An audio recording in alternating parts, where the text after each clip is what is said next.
వశీకరణం అంటే first of all నేను రాసిన పద్యాల్లో ఒక మాట నాకు గుర్తొచ్చింది. అంటే అదేంటంటే,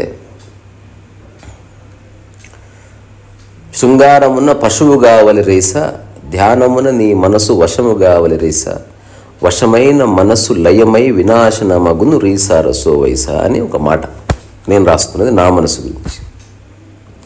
సో ఇప్పుడు వశం అంటే ఏంది? ఒకటి నీ ఆధీనంలోకి రావడం. మనం మొన్న చెప్పుకున్నాం కదా, పరవశం, వేరే దాని ఆధీనంలోకి నీ మనసు వెళ్ళిపోవడం. అట్లాగే ధ్యానం, పరధ్యానం అనే పదాలు ఉన్నాయి. ధ్యానం అంటే నీ మనసు నీతో ఉండడం, పరధ్యానం అంటే నువ్వు ఇక్కడే ఉన్నావు శరీరంగా, మనసు మాత్రం వేరే దాని వైపు వెళ్ళిందని.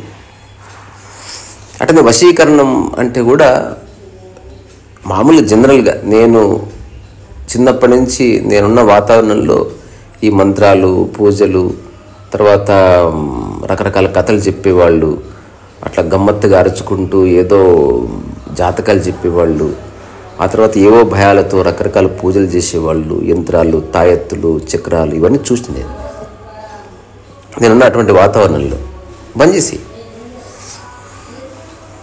ఇప్పుడు నువ్వు లేచి బంద్ చేస్తావు అట్లా.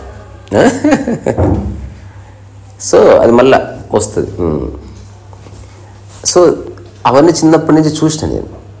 కానీ అప్పుడే నాకు తెలిసేది ఇది జనరల్ సబ్జెక్ట్ కాదు, నమ్మేవాడికి నమ్మించేవాడికి మధ్యన ఉన్న ఒక ఆట అది, అంతకుమించి మరేమీ లేదు. ఈ ప్రపంచంలో ఎవరినైనా వశం చేసుకోవచ్చు. ఓన్లీ మనసు ప్రవృత్తి తెలిసిన ఒక జ్ఞానోదయం పొందిన వ్యక్తి మాత్రమే తన వశంలో తానుంటాడు. మిగతా వాళ్ళందరూ ఏదో ఒక దాని వశానికి లోనవుతారు, ఏదో ఒక దాన్ని తన వశంలోకి తెచ్చుకోవాలనుకుంటాడు. ఇది నిరంతరం జరుగుతుంది. సినిమాలో హీరోలు ఏం చేస్తున్నారు? ఒక అమ్మాయిని తన వశంలో తెచ్చుకోవాలని ట్రై చేస్తున్నారు. విలన్ ఏం చేస్తున్నాడు? హీరో ఆస్తిని తన వశంలోకి తెచ్చుకోవాలని ట్రై చేస్తున్నాడు. వశీకరణం. కరణం అంటే ఏంది తెలుసు నీకు? కరణం అంటే ఒక సాధనమని అంతే. ఇప్పుడు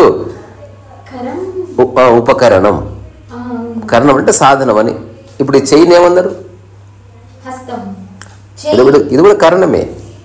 అంటే ఏదైనా ఒక ఉపకరణం. కరణం అంటే ఒక సాధనమని.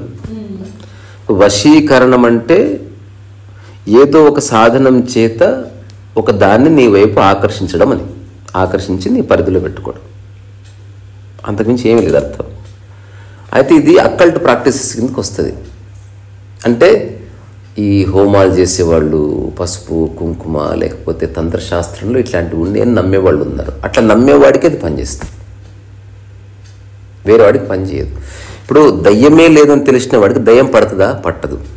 కానీ దయ్యం ఉందని నమ్మేవాడికి దయ్యం పట్టొచ్చు.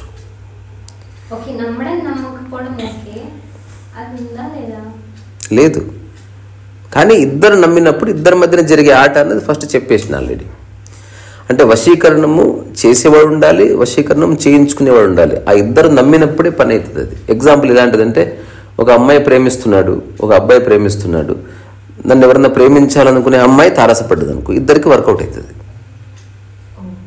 ఇప్పుడు ఆ అమ్మాయికి అసలు ప్రేమించాలనే ఉద్దేశం లేదనుకో, ఏ అబ్బాయి ఎన్నిసార్లు అడిగినా చూడు డాడీ మనకు వేరే పని ఉంది, నా జీవితం ఇది కాదు అని చెప్తుంది అంతే. అప్పుడు ఏంది? వశీకరణ జరగట్లే. సో వశీకరణ జరగాలంటే ఏంది కావాలి? ఇద్దరి సమ్మతము కావాలి. తెలియని దాన్ని ఎట్లా వశం చేసుకుంటావు? అయితే మనకి తంత్ర గ్రంథాల్లో, తంత్ర పుస్తకాల్లో, సినిమాల్లో చూపడం వల్ల అదొక ఉంది అని అనుకుంటున్నారు. అనుకునేవాళ్ళు నేను కాదని చెప్పను, అనుకునేవాడు చాలా అనుకుంటాడు. అదేంది? ఇప్పుడు ఎగ్జాంపుల్, ఈ ఇంట్లో ఒక దయ్యం తిరుగుతుంది. ఒక వ్యక్తి వచ్చి ఏదో మంత్రం చదివి ఓం ఫట్ అని తీసుకొచ్చి దాన్ని సీసాలో పెడతారు అనుకో. ఈ చేష్ట వల్ల వాళ్ళందరూ హ్యాపీగా ఉంటారు అనుకో. ఒక్కొక్కసారి సాధనాలకు ఉపయోగపడ్డాయి. అంటే సంశయం వెళ్ళిపోయింది. ఇది ఎలా ఉంటుందంటే, ఈ చెత్తగూలి కింద పడుతుంది, నేను చచ్చిపోతా అని ఒకరికి భయమైంది. ఎగ్జాంపుల్గా వాడు రాత్రి నిద్ర పట్టట్లే, ఏమో ఇది రాత్రి దారిని చూస్తున్నాడు, మెల్లమెల్లగా పిచ్చి చూపులు చూస్తున్నాడు, వాడికి భయం ఎక్కువైపోయింది. అప్పుడు ఏమైందిరా అంటే, నిద్రపోయిన తర్వాత ఇది పడిపోతే ఎట్లా అన్నాడు. ఎంతమంది చెప్పినా పడిపోదురా అని ఎంతమంది చెప్పినా వాడికి అర్థం కాలే. అప్పుడు ఏం చేశారు? ఒక మంచి తంత్ర వైద్యుని తీసుకొచ్చారు. ఏమి రాని భయము, ఏమిటి అంటే నమ్మకం కుదిరింది. మామూలు మనుషుల కంటే తను పెద్ద సార్ బాగున్నాడు, సార్ ఇదంటే నీ భయంలో నిజమున్నది అన్నాడు. కథం, నమ్మకం కుదిరింది. ఈ తాయెత్తు కట్టుకో ఏమీ కాదన్నాడు. ఈ తాయెత్తు ఊసిపోతే అది ఊసిపోతుంది, ఆనా అమ్మమారి అని ఏదో చెబితే వాడి మనసు కుదుటపడ్డది. ఇట్లాంటివన్నీ నమ్మేవాడికి ఉన్నాయి. నేను నమ్మొద్దని నేను చెప్పాను. ఎందుకంటే మనసు రహస్యం తెలుస్తున్న కొద్దీ నీకు తెలుస్తుంది అసలు ఏమీ లేవని తెలుస్తుంది. అది చాలా బ్లాస్టింగ్ ఉంటుంది. మనిషి ఎన్నో కల్పనల్లో బతుకుతున్నాడు పాపం. వాళ్ళ కల్పనల్ని మనం డిస్టర్బ్ చేయడానికి లేదు. జీవితం యొక్క సారాన్ని తెలుసుకోవాలంటే ఈ కల్పనల నుంచి, నమ్మకాల నుంచి, ఈ మూఢ విశ్వాసాల నుంచి బయటపడినప్పుడే నువ్వు యథార్థాన్ని చూస్తావు. అంతవరకు నీ ఇమాజినేషన్ని నువ్వు కొలుస్తున్నావు, నీ ఇమాజినేషన్ నువ్వు ఆరాధిస్తున్నావు, నీకున్న భయాల్ని నువ్వు అడ్రస్ చేస్తున్నావు. అసలు అలాంటివి ఏమీ లేవని తెలుసుకునే రోజు వచ్చినప్పుడు ఈ వశీకరణలు లేవు, ఏమీ లేవు. అయినప్పటికీ ఎంత కామెడీగా ఉంటుందంటే, ఇప్పుడు ఈ క్రిస్టియన్స్లో కూడా చాలామంది ట్రోల్ చేస్తారు. టచ్ అంటాడు, వాడు వెళ్ళి పడిపోతాడు.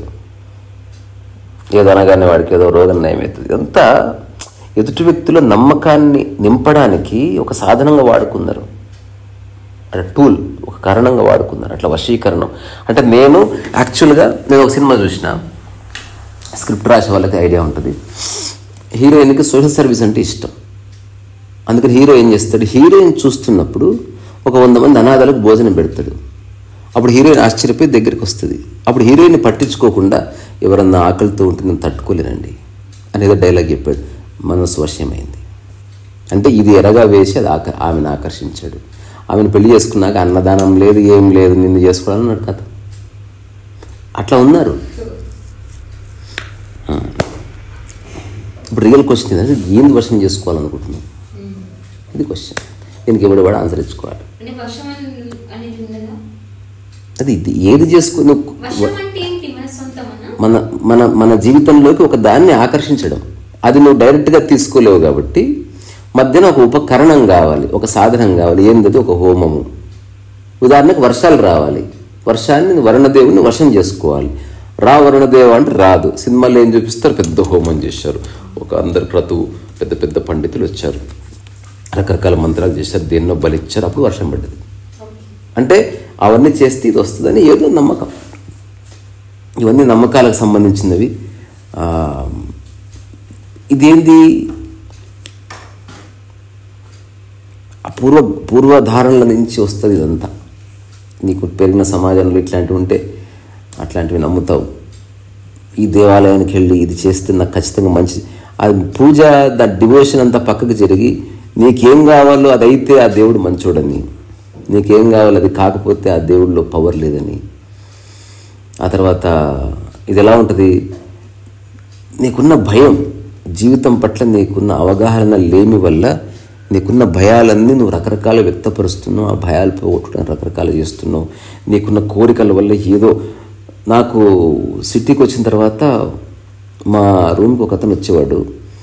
అతను ఎవరో ఒక వింత పర్సన్ తీసుకొచ్చాడు, నల్లగా తుమ్మముద్దులాగా ఉండేవాడు. అతను ఎప్పుడు మాట్లాడేవాడు కాదు, ఇట్లా గంభీరంగా ఉండేవాడు.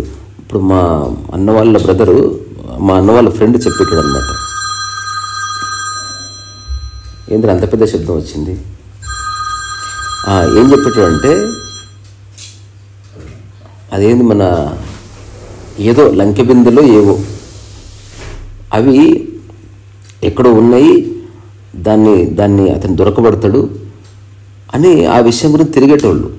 వాళ్ళ ఉద్దేశం ఏంది, చిన్న చిన్న ఉద్యోగాలు చేసి సంపాదించడం ఏంది, ఒకటేసారి చాలా డబ్బుని మనం వశం చేసుకోవాలంటే దానికి తంత్ర విద్యలు ఏవో దాదాపు ఒక 3-4 ఏళ్ళు తిరిగాడు.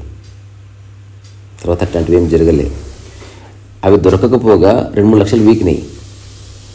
దానికి ఎన్ని లింకులు పెట్టాడు అంటే నేను విన్నాను, ప్రత్యక్ష సాక్షిని. అమావాస్య రోజు అర్ధరాత్రి 12 గంటలకు అది ఒక ప్రత్యేకమైన కోడి ఈక తీసి ఆడబెట్టాలి. ఇట్లాంటి లింకులు ఉంది దానికి. అంటే ఏదో అయితే అది ఎగ్జాక్ట్లీ పెట్టకపోతే మంచి కోడి కాదని. అంటే ఎంతసేపు మనం ఏం చేస్తున్నాం, ఏదో తంత్రం, దీని తంత్రం అన్నారు. మనకి భాషలో 3 పదాలు ఉన్నాయి, ఎప్పుడన్నా మాట్లాడుకుందాం. మంత్రం, యంత్రం, తంత్రం. మంత్రం అంటే మనసు సంబంధించింది. చెప్పు. ఇదేంటి ఈశా మనం ఎవరి పేరు తీయొద్దు. అదే చెప్తున్నా, చూసి అది మనకు సంబంధం లేదు, తర్వాత ఎప్పుడన్నా మాట్లాడుకుందాం. సో ఇదేంది, మనసుని నువ్వు నిలబెట్టడానికి రకరకాల పనులు చేస్తున్నావు, చేసుకొని అల్టిమేట్గా ఏంది, ఇప్పుడు వశీకరణం ఒకవేళ ఉంది అనుకుంటే, లేదా సిద్ధులు ఉన్నాయనుకుంటే, అవి మంచి పని కోసమే ఉపయోగించాలి. ఎవరిలో ఆ శక్తులు ఉన్నాయో వాడు దాన్ని దుర్వినియోగం చేయొద్దని మళ్ళీ ఒక లింక్ పెట్టారు. అందుకని ఒకవేళ నీలో ఆ శక్తి ఉన్నా, దీన్నన్నా నువ్వు వశం చేసుకోగలిగినా దాన్ని నువ్వు వినియోగించకూడదు. ఎటువంటిది, ఎవరి దగ్గర తుపాకు ఉంటుందో అతను పేల్చకూడదు దాన్ని. అర్థమైంది కదా, దట్ ఈస్ ద రూల్. అది నియంత్రణ ఉన్నవాడికి తుపాకిస్తారు. ఎవరికైతే ఏ కోరికలు లేవు అతనికి అనంతమైన సిద్ధులు ఉంటాయి. ఏ కోరికలు లేని వాడి దగ్గర బంగారం వస్తుంది, ఏ కోరికలు లేని వాడి దగ్గరికి డబ్బు వస్తుంది. అప్పుడే సెక్యూర్గా ఒక పని కోసం వినియోగించబడుతుంది. ఇది చాలా సున్నితమైన అంశం కాబట్టి దీని నుంచి మనం జోక్స్ గట్లా వేయడానికి లేదు. నమ్మి వాళ్ళు నమ్ముతారు. కానీ నేను నా అవగాహనలు చెప్తున్నా, నీ మనసు నీకు పరిచయం అయితే నువ్వు ఒక దాన్ని వశం చేసుకోవాలనుకో, నువ్వు ఒక దాన్ని వశంలోకి పోవు. నీ మనసు నీకు పరిచయం కానంత వరకు వశీకరణం ఉంది, తర్వాత మూఢనమ్మకాలు ఉన్నాయి, ఎక్స్పెక్టేషన్స్ ఉన్నాయి, అది ఉంది, ఇది ఉంది, దానికి దీనికి మధ్య నువ్వు ఆడే ఆట ఉంది, నువ్వు అయ్యే పరిశాన్ ఉంది, అంత ఉంది.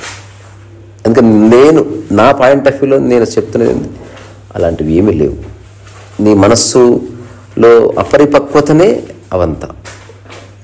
ఇప్పుడు ఎక్కడో సిటీల్లో మనకి ఇవన్నీ ఉంటాయి. ఎందుకు సరే, పల్లెటూరు లోపల ఎక్కడో మారుమూల గ్రామాల్లో ఏవో కథలు చెప్తారు, ఎవడో వచ్చి పసుపు చల్లుతాడు, ఎవడో వచ్చి ఏదో మంత్రం అంటాడు. మరి సిటీలో ఎందుకు కనబడవు అవి? కొంత ఎడ్యుకేట్ అయ్యారు, తెలుసుకున్నారు, కొంత అయినా కొంత భయం ఉంది. ఇంకొంచెం సైంటిస్టులు అట్లాంటి వాళ్ళు దే రియల్లీ ఎడ్యుకేటెడ్. అట్లాంటివి ఏమీ లేవు. మనసు అండి ఇది. నీ మనసులో ఉన్న భయాన్ని నువ్వు ఎట్లా అర్థం చేసుకోవాలో తెలియక భయం పోగొట్టుకోవడానికి నువ్వు రకరకాల వాటి మీద ఆధారపడుతుంది. ఇట్లా చాలా ఎన్నో ఉన్నాయి థియరీలు. బట్ ఏదేమైనా ఒక జ్ఞానోదయం పొందిన ఈ పదం ఎవరికి వాడుతున్నా, ఎవరి మనసు గురించి అయితే వారికి పూర్తిగా అర్థమైందో అది ఎట్లా పుడుతుంది, దాని ఆవిర్భావం ఏంది, దాని యొక్క ప్రభావం ఏమిటి, అది ఉందా లేదా, ఎంతవరకు ఉంది, ఇట్లాంటి విషయాల మీద ఒక సంపూర్ణమైన అవగాహన కలిగిన మనిషికి ఇవేవి పనిచేయవు. అతను తన పనిలో ఉన్నాడు, ఎగ్జిస్టెన్స్లో ఒక భాగమై ఉన్నాడు. అతను వచ్చినా పోయినా తను కోల్పోయేది ఏం లేదని తెలుసుకున్న స్థితిలో ఏ వశీకరణ ఉండదు. తను దేన్ని వశం చేసుకోవాలనుకోడు. ఉన్నదాన్ని అనుభవించేవాడికి వశీకరణ ఏమిటి? నాన్సెన్స్. సరస్సు వయసు.